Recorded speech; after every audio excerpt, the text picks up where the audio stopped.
प्रभाग क्रमांक 17 मधील भाजपचे उमेदवार अवधूत मोरे यांनी मच्छी मार्केटबाबत केलेल्या वक्तव्यावर शिवसेनेचे अधिकृत उमेदवार किशोर पाटकर यांनी तीव्र शब्दात समाचार घेतलाय। इमॅजिन करा, जर तुमच्या घराच्या बाजूला मच्छी मार्केट असेल, तुम्ही ते वास दिवसभर सहन करू शकाल का? या वक्तव्यामुळे आगरी कोळी समाजाच्या भावना दुखावल्या गेल्याचा आरोप त्यांनी केला।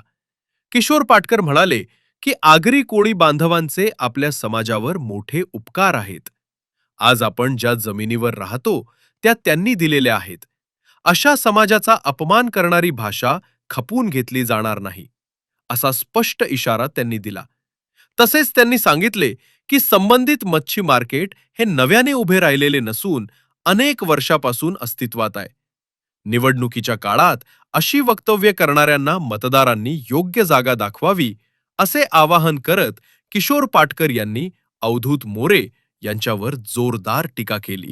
रील स्टार अवधूत मोरे यांना हे असं बोलण्याची हिंमत कुठून येते याचा विचार करायला पाहिजे।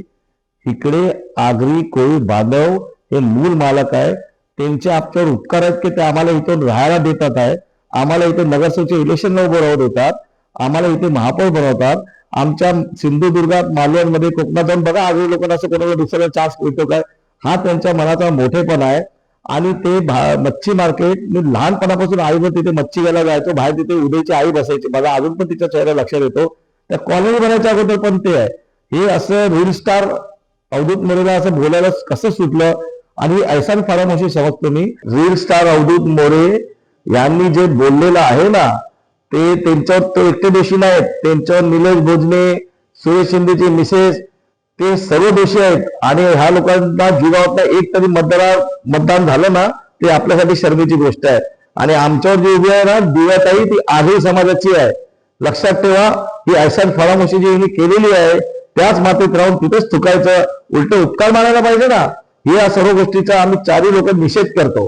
ह्या सर्व लोकांना त्यांची जागा दाखवा, तुम्ही नाही दाखवली तर आम्ही दाखवणार आहोत। आज दिव्या गायकवाड जीवावर उभी आहे, ती पण आगरी आहे, तिलाही हट होते आहे। हे अशी बोलण्याची हिंमत झाली कशी? आम्ही याचा जाहीर निषेध करतो आणि याला इलेक्शनला दाखवून देऊ आम्ही काय करणार आहोत।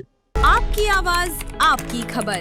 जुड़े रहिए आवाज टुडे के साथ और सब्सक्राइब करना ना भूलें।